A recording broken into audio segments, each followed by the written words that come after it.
MP Anwarul হত্যার ঘটনায় জড়িত সন্দেহে কলকাতায় গ্রেফতার কসাই জিহাদকে বারাসাতের সেখানকার একটি আদালতে তোলা হয়েছে। নিহত সাংসদের দেহাংশ উদ্ধারে অভিযান চালাচ্ছে কলকাতা পুলিশ। এদিকে ঢাকায় গ্রেফতারকৃতদেরও দুপুরের পর আদালতে তোলা হবে।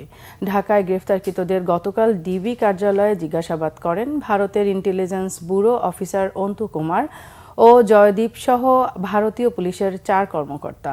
সেই সঙ্গে ডিবি কার্যালয়ে বাংলাদেশের গোয়েন্দা কর্মকর্তাদের সাথে বৈঠক করেন ভারতের গোয়েন্দা কর্মকর্তারা। বৈঠক শেষে ডিবি প্রধান হারুনা রশিদ জানান, এই ঘটনায় অন্যতম সন্দেহভাজন সিয়ামকে কলকাতা থেকে গ্রেফতার করেছে সেখানকার পুলিশ। সিয়ামকে জিজ্ঞাসাবাদে গুরুত্বপূর্ণ তথ্য পাওয়া গেছে বলে তারা জানিয়েছেন।